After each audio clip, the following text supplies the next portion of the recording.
Welcome back to Real Vision Pro Crypto. We have another deep dive for you today, this time into the state of DeFi. We have two executives from DeFi Education Fund, CEO Miller Whitehouse-Levine and Chief Legal Officer Amanda Tuminelli. We also have a returning guest, Mona El-Issa, CEO and co-founder of Avantgarde Finance and co-founder of Enzyme Protocol. Welcome to Real Vision, everyone.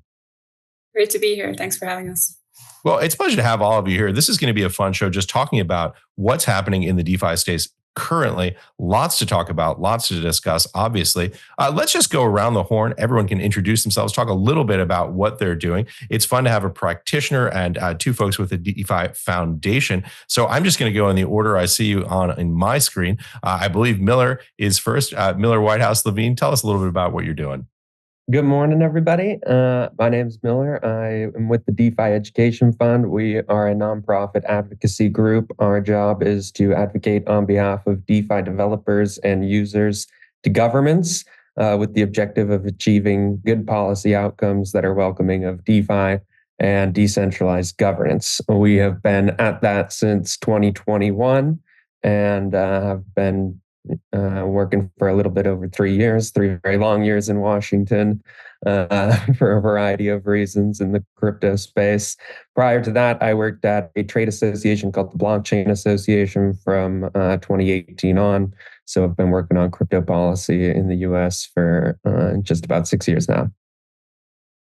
Amanda, over to you. Sure. So I work with Miller at DEF. I'm the chief legal officer. I joined about 1.5 years ago. I was in private practice before doing white collar criminal defense and securities litigation. And that gave me and I started to have a lot of clients that actually were involved with digital assets or accused of crimes related to digital assets. So it gave me a good foundation for understanding the regulatory issues and legal issues that the industry faces. So now that I'm at DEF, I lead our impact litigation efforts where, as Miller said, we're looking to achieve good policy for DeFi, but until Congress actually acts and gives us clear legislation, we are suing the government in a variety of different ways to try to get that clarity through the court system. So that's the part of the organization that I head up. Mona, welcome back to the show. We've had a number of compelling conversations right here on Real Vision. Tell our viewers again what you are working on right now. Yeah, so as you know, I started out in this industry in 2016, trying to build on-chain asset management infrastructure, i.e. the ability to launch anything in on-chain management, whether it be funds or indexes or any kind of structured products on-chain without the need for intermediaries. Fast forward, we're now 2024, and that has matured a lot. So whilst I'm still a contributor to the Enzyme DAO, where I've been spending most of my time in the last 2-3 years is on Avantgarde Finance. And Avantgarde Finance, I believe, is the first company ever to become regulated to launch on-chain asset management funds. So we have a variety of products in the DeFi space, whether it's yield generating strategies or an equal weighted index, etc., which are designed primarily on DeFi infrastructure, but built with regulatory wrappers around them. So we KYC our investors, we make them sign subscription documents, etc., etc. All right, let's talk a little bit about the big picture, where we are right now, the current state of play of the DeFi space. Give people a big picture overview of everything that's happening, the challenges and the opportunities. Same order, Miller, let's start with you. Where do you see the DeFi space right now? You want to unfuck your shit? This is live. Yeah, that's being recorded. Hey, listen, if you want to unfuck your future, then come and join us in the Real Vision community. Incredible platform, amazing content, some of the smartest people in the world, and amazing tools. And guess what? It'll cost you nothing. Come to realvision.com. I'll see you there, and let's help you unfuck your future. I come from the perspective of DeFi and policy, and I think about the DeFi space being a few years ahead of the DeFi policy space. In that, I think right now, governments, particularly in the US, are grappling with DeFi as it existed in 2021 and 2020, and are trying to play catch up, which is always how regulation works. in the context of innovative products and particularly in financial services.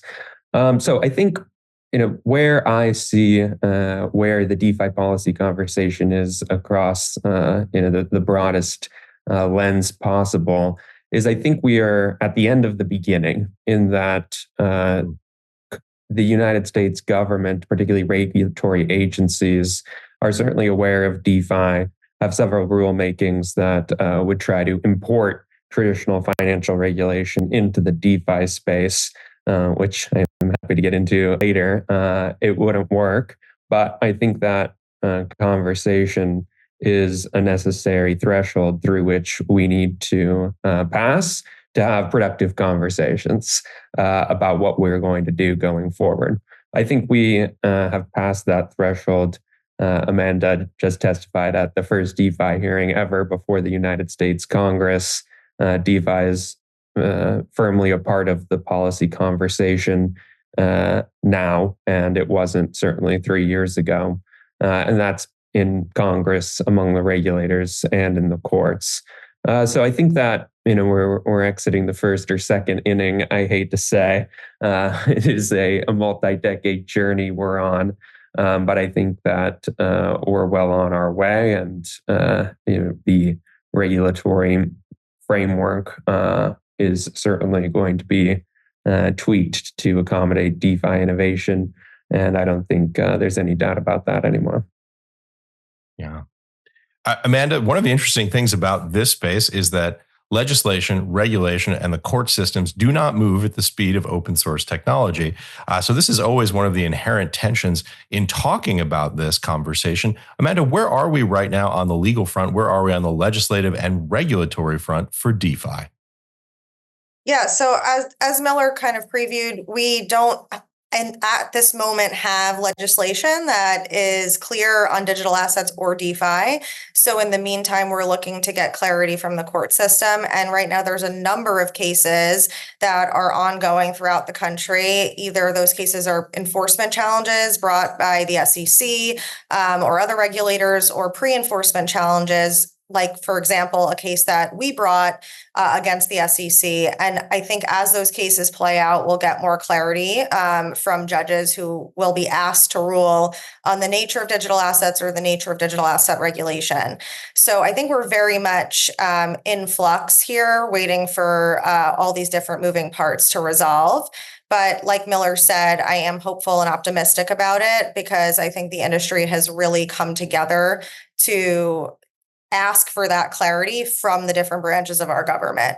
And as we head into the election as well, right, crypto has become an issue and a focus of electoral politics here. So I think no matter what, we're going to see evolution in all the branches of government in the next 6 months to a year. That sounds like a great preview of some of the topics we're about to cover here in the following hour or so, particularly the case that you guys brought against the SEC. Fascinating conversation. Really looking forward to have it. Mona, talk a little bit about the space of the perspective of a practitioner in the DeFi space. Where are we now? How do you see what you're doing and the landscape unfolding? Yeah, so I think DeFi honestly has never been stronger in terms of how much it's thriving. I think it sounds like, or it feels like it was an age ago now, but let's not forget that the last bear market, pretty much every single thing that led us to the last bear market was all CeFi related and counterparty related, and actually DeFi didn't suffer any major losses at all. So there was no, because you have no counterparty risk, you always have that transparency and you have that self-custodial or non-custodial aspect. So I even though it feels like it was a long time ago, I think a lot of people still remember that. If anything, I think it's less controversial now to think about holding things in self-custody and really asking questions, about counterparty risk, etc. And the space is maturing, and with that, so is DeFi. And then a second thing that I want to point out, maybe we can talk about that in a bit more detail later in the show, is it feels like the space is really ripe for consolidation as well. So we've definitely seen that, a lot of project tokens have been underperforming, even if they are generating good revenues or if they found product market fit. There are not really any good reasons for that in a lot of cases. So it really lends itself to a very interesting consolidation landscape. And we are starting to see some small and big deals being done, which we can talk about a little bit more. And I think that is definitely going to be the theme in DeFi over the next couple of years. Yeah. Well, we set it up at the beginning of the show to talk about some of the opportunities and the challenges in this space. I find this technology absolutely intriguing, as I know many of our viewers do. So let's start out here with the positives. Let's start out with the view of the opportunities that DeFi presents in a global sense, in the sense of what can these new technologies do to empower people, to improve economies, create business opportunities, et cetera, et cetera. Talk a little bit about the Web3 DeFi experience and the opportunities that you guys see collectively in the big picture here as we go forward. Miller, we'll go back to you. Sure, happy to start. I view the potential of DeFi in two broad categories, one on the efficiency side and one on the access side. I'll start with the latter. Why I'm in DeFi and I wake up excited about DeFi every morning is that today about 2 billion people have access to financial services as we know and love it in the United States and other developed economies. That leaves 6 billion people generally outside of the global economy as we know it. And already 1 billion more people have access to reliable internet service than financial services. To me, having the ability to access the global economy via a smartphone, which is exactly what DeFi protocols enables, is a total game changer for human development and flourishing on a global scale. And I don't think there's another technology out there today that has the potential to do that. I don't think I think it's hard to it's hard to overappreciate the changes and beneficial changes that will come from bringing 1 billion people into the global economy that don't have access to it today. I think it's inevitable, and there's a serious vacuum there that this technology addresses. I think on the efficiency side, in well-developed financial systems, DeFi protocols offer real efficiency benefits because they can eliminate many of the intermediaries that, to Mona's point, are trusted intermediaries to reduce counterparty risk. They don't eliminate counterparty risk in the way DeFi protocols can, which adds expense to everyday financial transactions. So I think that in well-developed financial economies, DeFi protocols will, on the back end, so to speak, improve efficiency, and a 1% gain, for example, 1% cost reduction for payments is tens of billions of dollars a year in unnecessary fees. So I think of the potential at the broadest level of DeFi in those two ways. Well said. Amanda, what's your view? Where do you see the opportunity set for the DeFi universe more broadly in the global economy? Well, I think Miller really covered a lot of what I would have said to this question, but I will just add, I'll add on to what Miller was saying at the end there, which is I think that we have not even seen where we're going. I feel like there's so much yet to be conceived of in the DeFi space. So like Miller, the reason I was ever interested in DeFi in the first place was because of its ability to bring finance to people all over the world in developing communities, places where it's difficult to get to a bank branch, to make sure that people are not debanked, as happens here and in other places. So really just that equitable inclusion, those values are really what attracted me to the DeFi space, and also the fact that it is new and exciting technology that is actively being developed. So I think that the opportunity is huge, and there's already a lot of use cases out there that DeFi is not just for finance, right? Like DeFi rails can be used for other things as well. But I think that we have not even seen yet where we're going. Mona, this is a fun question to ask you because this is something that you've been involved with for many years. You came on Real Vision years ago to talk about bringing assets on chain when it was very, very early for that kind of thinking. Talk a little bit about some of the opportunities that you see in DeFi right now. Yeah, I mean, look, Miller and Amanda covered a lot of it. And I've been talking about automation for a long time. We're not changing the what, we're changing the how. And the how is automating financial processes, removing the intermediary in the process, transparency, self-custody, etc. That hopefully you've all heard me talk about that enough over the last 5 years and more.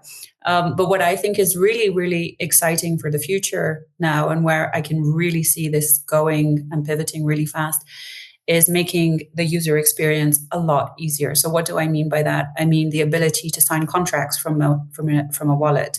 I mean the ability to embed KYC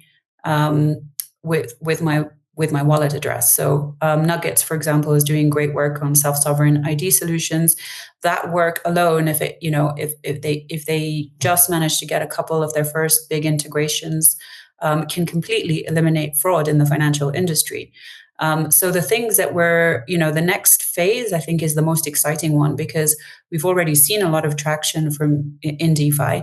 But I think if you can get these next set of tools right and the UI around them correct, which we will as a space, then as someone said to me, a couple of days ago, then DeFi is back for good.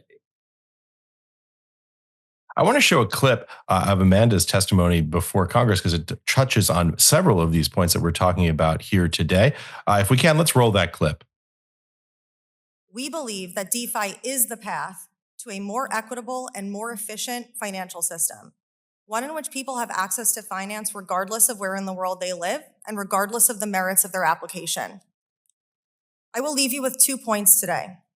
First, DeFi is different from and an improvement upon traditional finance because it does not rely on intermediaries. And second, the existing approach of demanding that DeFi look like, function like, or be treated like traditional finance has not and will not work. All right, there you have the clip.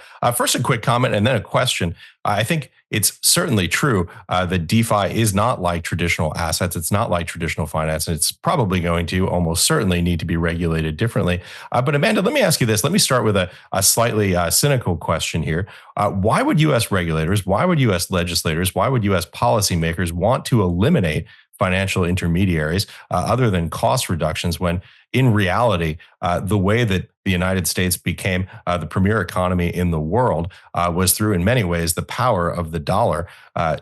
Central banks have two key target objectives: maximizing employment, stable prices. They use those financial intermediaries precisely to implement those policy objectives. Now, we can all argue about how successful the Fed and other global central banks have been in achieving those policy outcomes. But why would that be an audience that would be receptive to that kind of massive financial disintermediation? So I definitely understand the cynical take there, and I understand that there may be people who are not very interested in eliminating intermediaries in Congress. But I think that the reason that individual lawmakers should want to eliminate intermediaries is for the same reason that we all would benefit from eliminating intermediaries. A trustless system means that we don't need to rely on intermediaries in order to make sure that we have access to our money, in order to make sure that our money is actually going from point A to point B with, and doing that quickly, efficiently, and without a middleman, without paying fees to a middleman. So I think there are a lot of individual reasons why somebody should want to eliminate intermediaries. And as a policy matter or, a legal matter for Congress in general, they know just as well as we do that there have been huge failures at points of centralization in the traditional financial system. And they should be interested in eliminating those points of centralization, huge risk points as well. There have been, I think that there's a common refrain that when crypto comes up, people just say, they just point to the giant frauds or giant hacks that affect different protocols. But there's just as much of that, if not more, in TradFi. And what we're doing is trying to build a better system that eliminates that risk and eliminates honeypots of information, eliminates the ability for hackers to get access to our personal information and our financial information. So I think there's a lot of reasons why lawmakers should be interested in eliminating intermediaries, but I agree with you that some may be stuck thinking about the traditional financial system the way that they always have been thinking about it. And that's where our job, especially at DEF, comes in, where we try to educate lawmakers about the benefits of DeFi and how this actually can make the traditional financial system better by using blockchain technology, and also creating a separate financial system that is better for the individual user. Well, certainly to your point, those of us who have a few gray hairs and remember the 2008, 2009 era in the United States, in Europe later, and then abroad more generally, remember those points of failure as being highly centralized, caused by information asymmetries and information opacity that the traditional finance system at the time had in it. So certainly it's not perfect. Miller, jump in. I was just going to add that I think that as in crypto today, DeFi can exist alongside centralized intermediaries. And the important right to protect is people's access to both and the ability to choose. I use CeFi, for example, because I lose things and don't want to lose my self-hosted wallet and all of my crypto. And people have been using banks to custody assets for all time. They should have the ability to do that with their digital assets. They should also have the ability to do self-custody and interact with DeFi protocols directly. DeFi protocols are never going to be implementing monetary policy because ultimately that's a social political process. And I don't think would eliminate the need for the Fed or the underlying rationale as to why monetary policy is a political concern. So I think all of these things can coexist and will. I think centralized financial intermediaries will be using DeFi protocols to offer more efficient and better services to their customers. I think individuals will also be accessing them directly, including the Fed. Mona, you provide an interesting perspective here because as a practitioner, you get the actual feedback from regulators. What are you hearing? What are you experiencing? And how do you feel this process is along that trajectory of adoption? I think we've talked a lot about the benefits for end users, but we're sort of forgetting a little bit about the intermediaries that we're disrupting here with DeFi. And those intermediaries, those incumbents, are very large financial powerhouses today that have a lot of leverage and a lot of lobby power with policymaking, with governments, etc. They're also players that have, frankly, not, developed enough in DeFi and have not been able to, keep up with the technology advancements. They haven't been able to retain the talent required to develop in-house technologies, etc.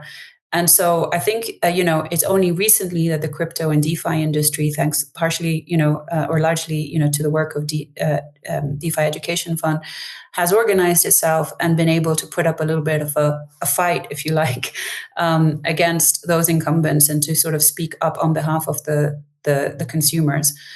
So I think that's one of the frustrating reasons that it's taken this long to evolve policy. It hasn't been any secret that large incumbents, comments that Jamie Dimon, for example, has made in the past have shown how reluctant they are to give DeFi any credibility or for DeFi to have any advantage over CeFi from a regulatory perspective. It's extremely interesting because sort of the challenges that I've raised here are very macro and theoretical, but that doesn't actually seem to be where most of the opposition is coming from on the regulatory front. It seems to be through the prism of traditional securities laws, which are very interesting as we've talked about the idea of applying traditional securities laws to digital assets. It's interesting to think how legislation that was developed in the 1930s and articulated and elaborated in the 40s and 50s applies to the digital asset space. Amanda, I'm curious to hear your perspective as an attorney on the current state of play, on the broad picture of all of the cases that are happening right now. And you can dive down into some of the specifics. But first, try and give our viewers and our listeners a big picture sense of what's happening right now in some of the legal battles happening, not just in DeFi, but in crypto more broadly. Sure. So I think to try to put it into different buckets, there are a number of SEC cases against centralized exchanges, right? There's cases against Binance, Kraken, Coinbase, the case against Ripple, and they're at various stages in the litigation process.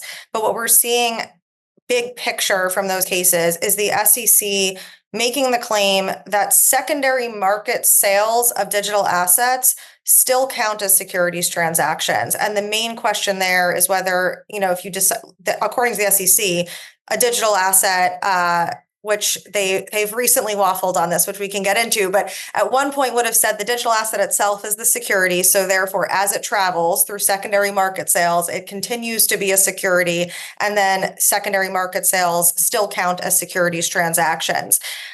They've recently stepped back from that in a footnote buried in the Binance case and said that they actually don't think the digital asset itself is a security, but instead that the digital asset represents the attendant obligations and attendant expectations that come with an investment contract. And therefore, together, the asset with all these other promises and obligations together are the investment contract. And using that logic, that's how they get to say that secondary market sales are still securities transactions. This is a huge point here because much has been made of this footnote. The question is, does it represent a true shift in perspective at SEC, or is this maybe more narrow than has been represented?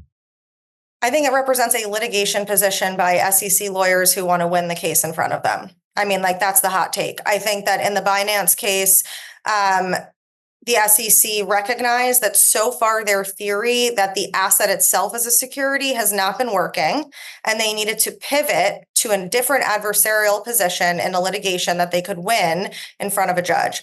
Meaning it hasn't been working in the sense that federal judges have not seemed very sympathetic to that argument. Yes, exactly. Like even in the SEC versus Terraform case, where Judge Rakoff generally did not agree with Terraform and generally found for the SEC, right? Even in that case, Judge Rakoff said that he did not think that the digital assets themselves are the security. So like even in a judge that should have found for them, that judge still wasn't buying their theory that the digital asset itself is the security. So I think they knew they had to pivot. That theory hasn't worked in Coinbase. It hasn't worked in Kraken. So they knew that to keep going in the Binance case, they needed to pivot to something different. Now, I'm not saying it's some seismic shift in SEC policy overall. I just think this is like the way they think that they're going to win in the case in front of them. But I do think it's important for us as an industry because it shows that the SEC doesn't even have a consistent position and a consistent view of the assets that they are purporting to be able to regulate. And that's what we've said in the case that we've brought against the SEC. It's that they're regulating by enforcement. Instead of putting out a clear rule that has a consistent view and is a clear guideline for the industry, they're just suing different people in the industry and kind of like making it up as they go. That's really what it seems like. So in our case, we've said that pattern of regulating by enforcement violates the Administrative Procedures Act, which is a statute that talks about how regulators are required to regulate in the United States. So we've brought that claim, and we also brought a claim seeking a declaration from the court that a free airdrop is not a securities transaction. And that's based on specific facts of our co-plaintiff doing a free airdrop of their BEBA tokens, which entitle the holder of the token to an exclusive bag and a discount on that bag. So we presented the court with those facts and asked the court to make the declaration that free airdrops are not securities transactions. That's one of our pre-enforcement challenges against the SEC. By the way, I should just say, because it's breaking news here today, I've got a screen I'm looking at right now. Crypto.com has filed suit against the SEC to protect the future of crypto in the U.S. That's their headline, of course. And this is after being served a Wells notice by the SEC, which is a notice of intended future litigation, I believe. I'm not a lawyer, by the way, I should say, as we have this conversation. So I'm well over my skis here very often when we have these conversations. But it's interesting because obviously these are incredibly important issues for the industry, particularly for large protocols, as well as large corporations here in the United States and abroad who may want to be involved or to touch the crypto that we're talking about. Very, very important issue. Miller, go ahead. I think you wanted to jump in. Yeah, I think the fundamental problem with the SEC's approach over the last decade is the consistent refusal to allow for the industry to be regulated under their framework while claiming jurisdiction over it. What I mean by that is that the SEC is demanding compliance with a regulatory framework that they know cannot work for the people they're suing. And they know this because they've acknowledged it. I think the best example being the custody of digital asset, quote unquote, securities. The SEC knows that it is impossible for a potential registrant, a potential regulated actor under the SEC's authority to custody digital assets, any blockchain-based asset in compliance with their existing rules. So on the one hand, they're suing you to comply with a framework that is not workable. And that's why the SEC's remedies generally end with companies shutting down. That is a completely unacceptable regulatory approach, and I think has made this question about the potential security status of an asset existential in a way that never needed to happen. It shouldn't be that one can't issue a security and trade a security on a blockchain because the SEC doesn't like blockchains for some reason. This shouldn't be a charged issue. There should be a path to compliance for whatever one's trying to do, and be it in the SEC's jurisdiction, the CFTC's, or whoever else's. And so I think that is the fundamental issue that Congress is now going to have to address, because the SEC has remained committed to that, enforcing an unworkable regime, which is not sustainable. Yeah, and one of the challenges here is that this is very much an issue of global competitiveness for the United States. The United States has done very well with Web 1 and Web 2, creating some of the largest companies in the history of the world right here in the United States. And the question is, are we going to be a world leader? I think for many people in the U.S. Who think about these global competitiveness issues, which Mona, you're doing a lot of this development, I believe, in Switzerland. Lots of development happening right now in Zug and in Crypto Valley. Talk a little bit as a practitioner, as someone who's not located in the U.S., what your perspective is on this issue.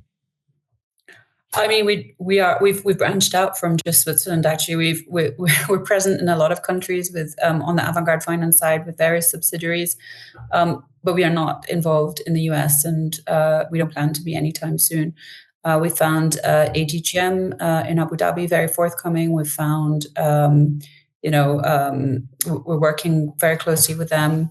But yeah, we're sticking to where we can get clarity, and I think a lot of project founders and will agree with me. It gives a much easier. It's much easier to do business when you have a clear framework and guideline around how they view something. And I think, as both Amanda and Miller alluded to, I think the problem in the US is there are just no clear guidelines, but there is enforcement, and that is a very scary situation. That plus the fact that I don't know the stats, but I think it's something like 99.5% of your chance of winning in court against the SEC is really low. And so most people just settle, not because they necessarily think they were wrong, but just to get rid of the problem. So it's almost becoming a little bit of a money, it feels a little bit like a money-making business, the SEC, rather than what it was originally set out to do, which was protect the end consumers. But we don't really believe they're doing this to make money. I mean, that's not the ultimate objective, right? I mean, you can see articulated on the floor of the House and the Senate these real substantive objectives, objections and concerns about digital assets. In some cases, yes, but in some cases, yeah. But there's a lot of, Amanda alluded to, there's a lot of inconsistencies. It's almost like that, you cannot even understand, you cannot get a clear line of how the SEC views something from them, yet they're always willing to enforce. Yet every single company I know of in the US has consistently asked for clarity and tried to do the right thing. But those propositions aren't logically exclusive. In other words, there can be true substantive objections from many members of Congress, as well as not having a clear path to a safe harbor clause to regulatory certainty. I mean, there's no question. Look, I just think like when you have alternatives where, it's easier, it's clearer, you have more clarity, founders and businesses will go there. So I think it just really compromises the US's position as a potential leader in this space. And I think that's the key thing there.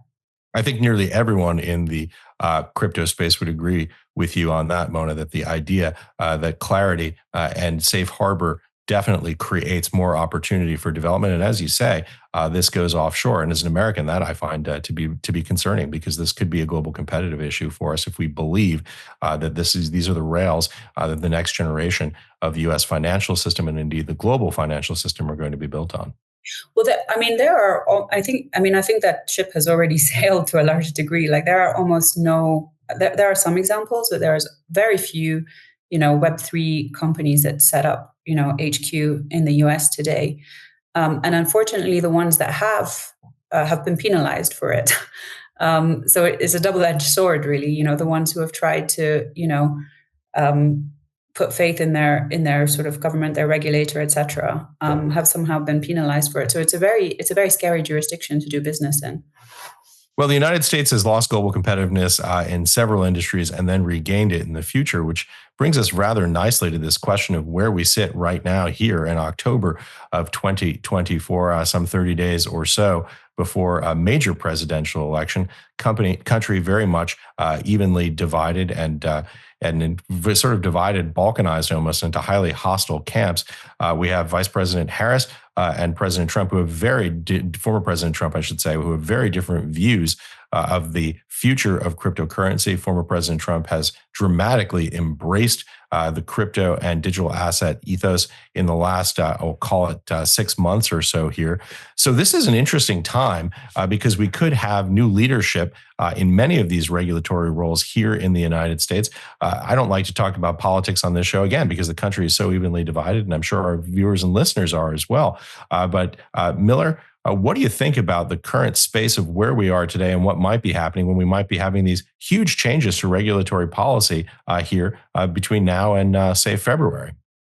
I completely agree that we stand on the precipice of a totally changed environment for crypto and digital asset industry in the United States. I think that it will really come down to your point, personnel being policy. I think who these candidates or whoever wins the election decides to appoint to regulatory agencies is going to be the decisive question for the digital asset industry in the United States. I think that it's hard to tell the actual policy of either candidate at the moment with respect to digital assets because there's been a lot of high-level discussion and not much detailed policy work yet. And so I think that is why the appointments or nominations of whoever the president-elect is will be the thing I'll be watching most carefully. I do think that it's only uphill from here. I think we've taken quite a beating over the last 4 years from this administration. And regardless of who wins the election, there will be a more open-minded approach to the industry in the United States. So I am very hopeful. I think that next year is going to be a decisive year as far as legislation and regulation are concerned for this industry. It's high time that we get that done. And I think 2025 is the year to do it. So I'm very optimistic, regardless of the outcome of the election. I think it's hard to prognosticate where we stand today because we don't know who nominees will be. And that will be the deciding question. Well, Miller, there's an interesting prediction that no matter who wins the election in the U.S., we're going to see a more favorable environment for digital assets and crypto. Yes, it can't get any worse than it's been under the Biden administration, in my opinion. I think that the current administration has really taken an all-of-government approach to try and squelch this industry in the United States. They've done that without congressional authorization and by running roughshod over due process rights for the last 4 years, in my opinion. And I think I'm very eager for that to end. Miller, if it's one thing I've learned in my decades on this planet, it's that things can always get worse. Don't say that, Ash. Come on. It's Tuesday morning. Amanda, let me ask you this, and it's sort of to just talk a little bit about the structure of government and the points that Miller made. In theory, we all learn in our grammar school textbooks that Congress makes laws and then courts adjudicate them. But there's this open question about the role of federal, particularly executive agencies. If you're not a lawyer, Google the phrase major questions doctrine. How fast or how substantial, how material would a shift be in policy and in enforcement actions if we were to see a change in administration? Or I should say a change in party. We're going to see a change in administration in January.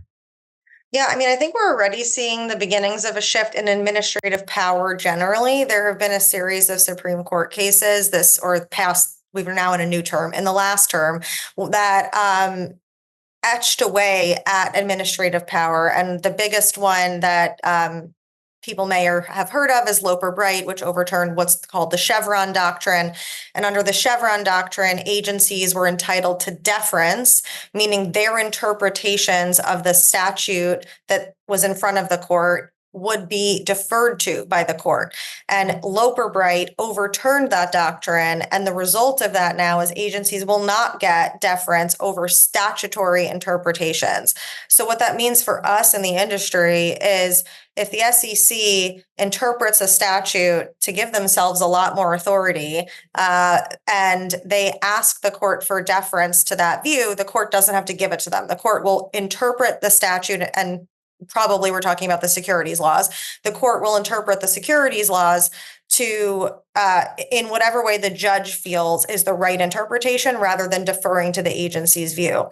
And that represents a decline in agency power. And there's other cases like the Jarkissi case, the Corner Post case, that I will not bore you with the details of, but the umbrella takeaway there is agency power is on the decline. This Supreme Court definitely wants to curtail agency power. So no matter who's heading up these agencies in the next administration, I think that there is going to be a shift back to the courts interpreting statutes that are important and a shift away from agencies just being able to finalize rules without worrying about them being challenged or taking expansive use of their own authority. So to me, I share Miller's view that optimistically, like it will be, the environment will get better. It will be clearer. There will be more guidance either from courts or from agencies in the future. Well, let me ask you this, because this is sort of a paradox.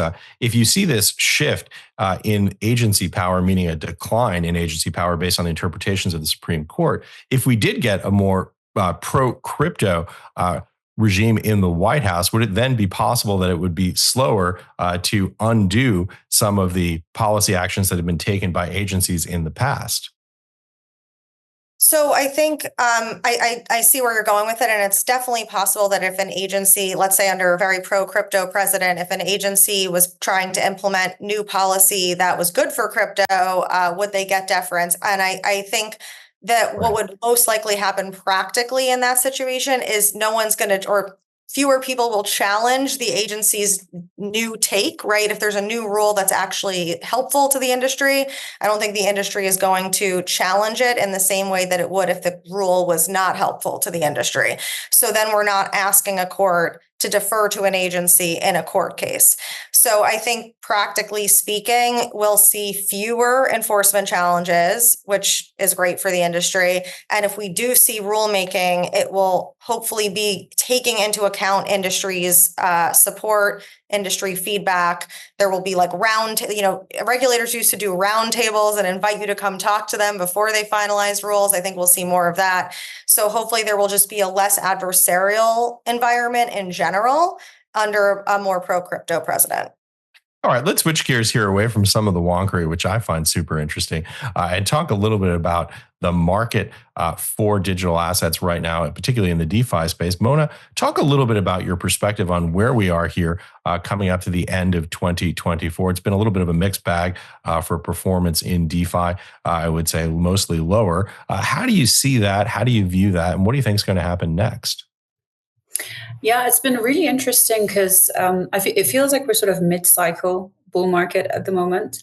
But I don't know if you're able to pull up the chart that I shared with you before the call. But what's really interesting is that it feels like to a lot of projects in DeFi that we're in the midst of a bear market, because really there's very few assets that are rallying and outperforming. Right. And there are some assets that have barely, barely moved from their lows since we started the bull market. But it's a very interesting time, because I think for the last few months, if you took the top 10 tokens on Ethereum by market cap and liquidity, they have basically underperformed ETH. And just in the last few weeks, we've started to see those tokens really start to outperform again and break out. It's really interesting if you look at the historical performance. We've analyzed that a lot at Avantgarde, as part of the research we do for our funds. But that outperformance has been as high as 50-60% in the last year of sort of top 10 coins on Ethereum versus over Ethereum. But if that performance was completely given away in the last few months and has just started to come back. So to me, it feels like we're coming out of what might have felt to some as a sort of boring, dark period where nothing's really happening. And I think that the next few months into the year end will be a lot more positive, especially as we push through the US election. Not because I have any high hopes for the US election, but really just because I think it removes an uncertainty. And generally, people like to not buy the market until the US election is over, even regardless of what the result is. But I definitely I'm not in a sort of overly bullish kind of phase there. But yeah, I think that's one interesting theme. I think another one is, I sort of alluded to at the beginning of the call, is I think there is huge opportunity for M&A. From a strategic perspective, Enzyme Finance has been pursuing that as a strategy.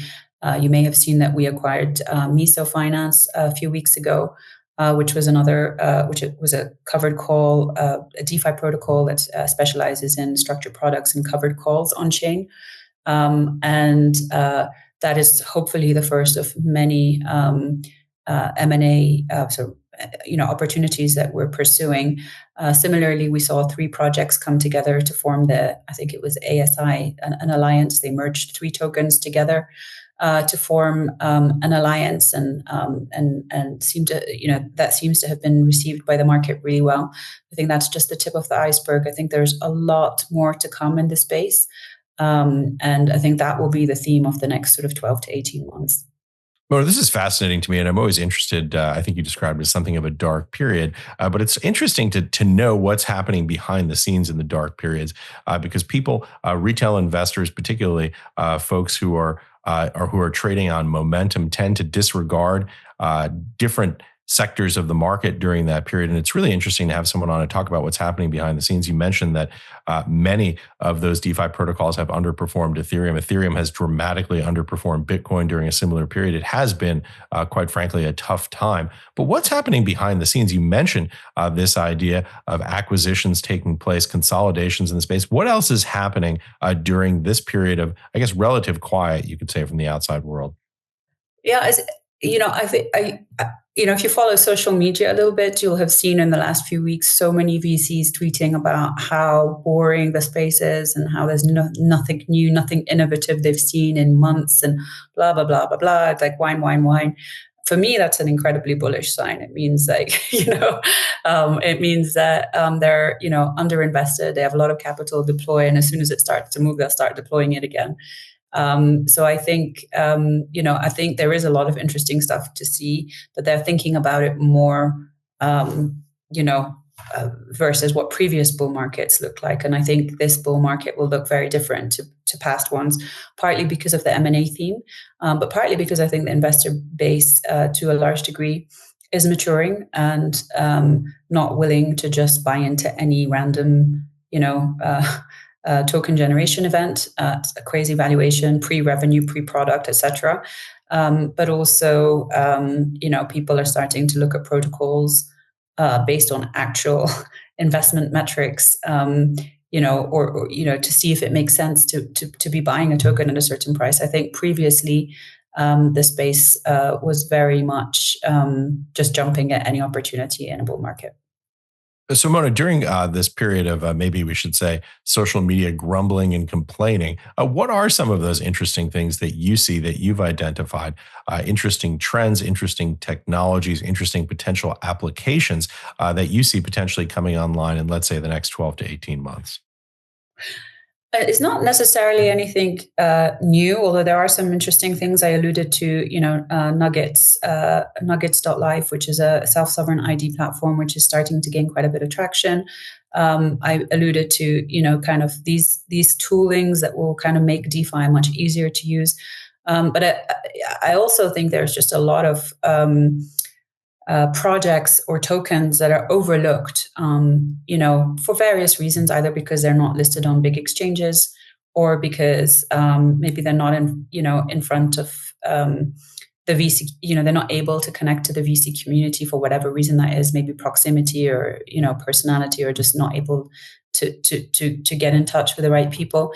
And as a result, these tokens or the technology behind these tokens or projects, and often the product market fit behind them is very strong, but not reflected in the token price. And if you look at them versus their comps or versus their comparables, you're like screaming like this is an insane opportunity. And that's certainly how we're looking at it. And I think any smart, mature crypto investor would be looking at it. One of the things you mentioned there, Mona, that was interesting to me and something that's been very much challenged for the DeFi space in the past has been this ease of use, usability question. The UI, UX of the DeFi space has always been a challenge for broadening adoption and broadening support. Talk a little bit about what the state of play is in that. Do you see new technologies coming along to make this easier for adoption?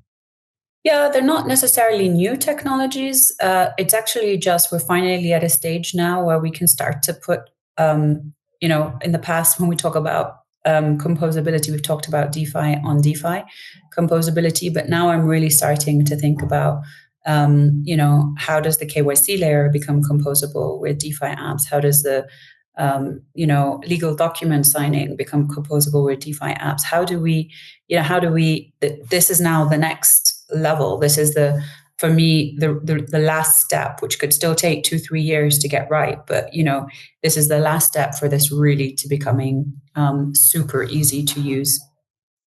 Yeah, really interesting.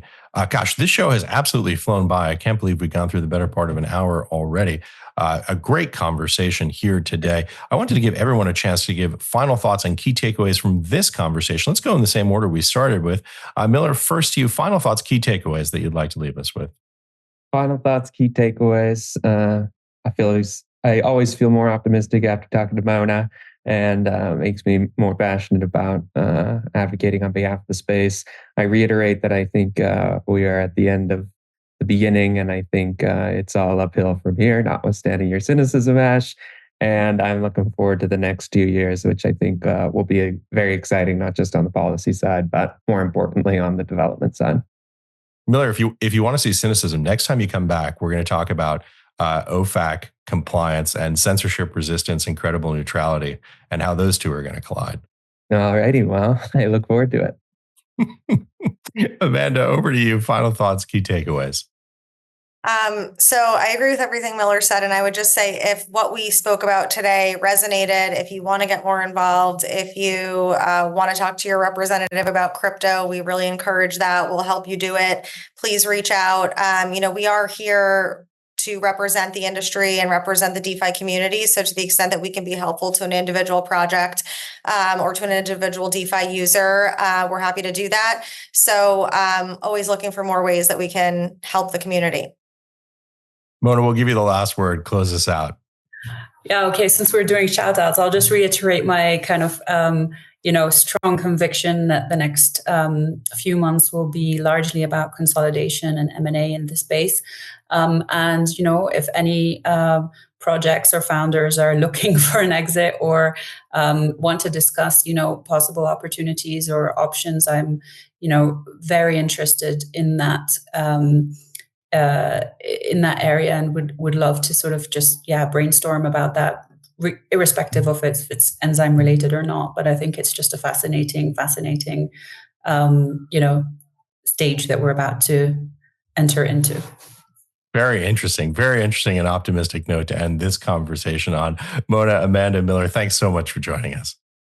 Thanks you for having me. That's it for now. Andreas is speaking right now with Jacob Shapiro on Real Vision. That conversation will be published later in the day. Thanks for watching. Thanks for listening. See you soon, everybody. We hope you enjoyed the video. At Real Vision, we help you understand the complex world of finance, business, and the global economy with in-depth analysis from real experts. Join the revolution at realvision.com.